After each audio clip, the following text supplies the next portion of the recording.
And welcome to a Friday edition of Red Sox Now right here on YouTube. It's presented by FanArch. I'm your host, Mike Antonellis. Make sure to subscribe, comment, any comments, good comments, okay? And we want this channel to grow. It keeps growing, and we appreciate it, everything. We're getting more subscribers as the weeks go by.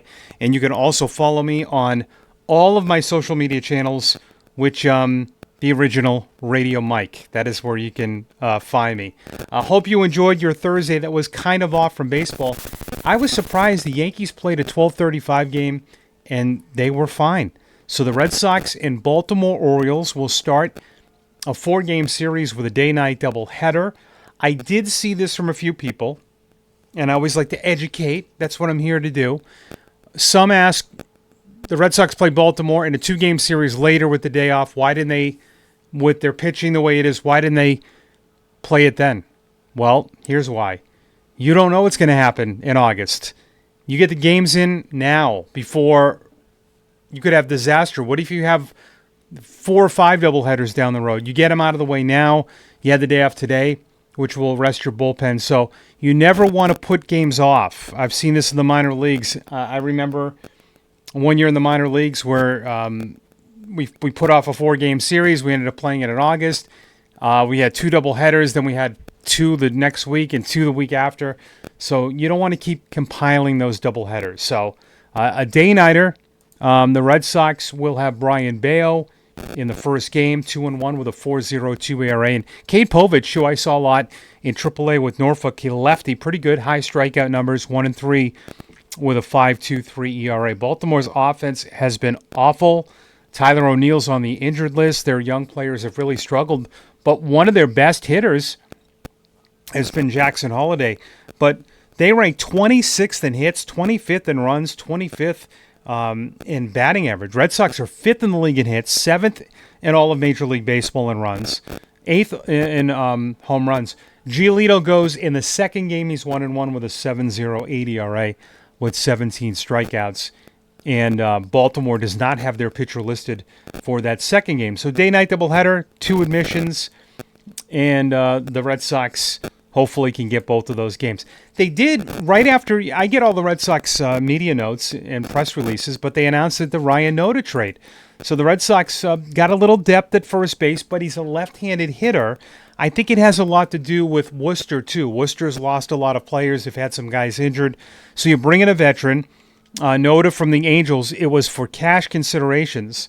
Before optioning to AAA, Matsusaka Yoshida was put on the 60-day injured list. That creates a 40-man spot for Noda.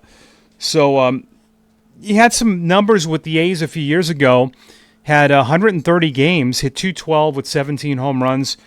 He's been playing in AAA Salt Lake this year. He has struggled in 38 games, 148. He's also made 13 starts in right field. So Red Sox, I think trying to create something with first base, and they bring in a veteran there in Ryan Noda. I don't know if that's going to be a big league guy at any point. We'll see. But I think it's just to create some more depth and to help lengthen the lineup in AAA, just so that you have some hitters around some of your young guys like Meyer, Anthony, and Jostinson Garcia, who has already shined and been pretty amazing. How about this today? The Portland Sea Dogs on Thursday, they got their game in up in Maine. They were able to play an 11 o'clock game. Richard Fitz was originally scheduled to pitch for the Worcester Red Sox, but their game Thursday morning was postponed. They will also play 2 on Friday, like the Red Sox. So Fitz went 3 innings, scoreless, 4 hits on his way back. He only threw 38 pitches, 31 strikes. That's what you want to see. No walks, 2 strikeouts. Felt good after the game. Obviously, the big question is with rehab guys is how they feel the next day. And good to see Fitz. We'll see what happens. Is Giolito out? Is Dobbins out? Is Bayo get a start off? Who knows right now? But you're going to have an extra guy, and we'll see what happens. We'll see who's out of the bullpen mix, too. Would it be Sean Newcomb? It could possibly be. We'll see. We don't even want to go there because Fitz is not ready yet. And even when he's ready, we know how this all works. the odds of everybody being healthy are, not great. So we'll see what goes.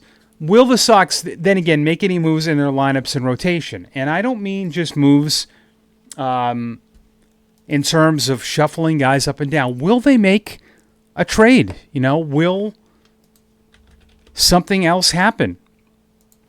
I still feel like, and I said this on yesterday's show, that there are right-handed batters short.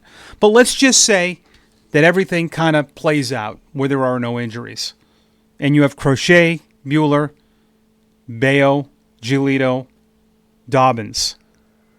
And Richard Fitz is ready. Who leaves the rotation if you have to make that decision? It's probably going to be Dobbins, I would think, because Giolito's a veteran. You've invested in him. Dobbins has options. Okay, so that would probably be the move, because I like keeping Bernardino in that club and Newcomb. I think you need to have, if you don't keep Newcomb, then Dobbins has to be a reliever, because you don't have a guy that can take it for the team, a Johnny That-a-Boy, which is Sean Newcomb. He can go. He's like another starter with Chapman, Hendricks, Slayton, Whitlock, Wilson, Weiser, Bernardino.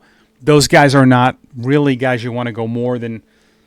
Well, I mean, most of them are one inning guys. Whitlock maybe 3, but Newcomb's a guy that and you've had this already, if you have problems, he can eat up 4 to 5 innings. Does something happen with Connor Wong? I don't know. Connor Wong's not playing a lot.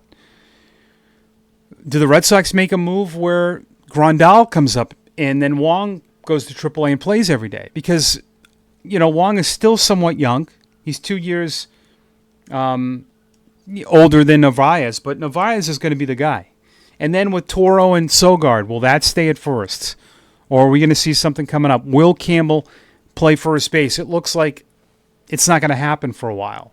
I thought maybe the path to Campbell playing second, over to first, would be to give David Hamilton more reps. So we're going to have to see about this. I still think the Red Sox, if they could try to get a right-handed bat, I think that would be something that they could do. They've again, I think the biggest thing for the Red Sox is it's been like this. There's a lot of good. There are stretches this month where Abreu is off the charts. There's stretches where he can't hit for 4 to 5 games. Story's in one of those stretches. It's very dramatic, very up and down, which you never, ever want to see. All right, so that's going to do it for this week's episodes. We've gone over 50 episodes, which I am so happy about. I absolutely love bringing you Red Sox Now. I couldn't be any happier and thankful for Fan Arch. In a business, I'm a baseball broadcaster. I've been at it about 30 years.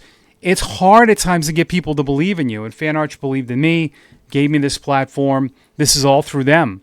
So, without them, we'd be doing this. So we thank them for that, and we thank all of you that watch every day. And if you could please subscribe, please comment, share the videos, make that algorithm go bonkers, and get us rocking and rolling. So the Red Sox at 3-3 in this homestand, 4 games against Baltimore.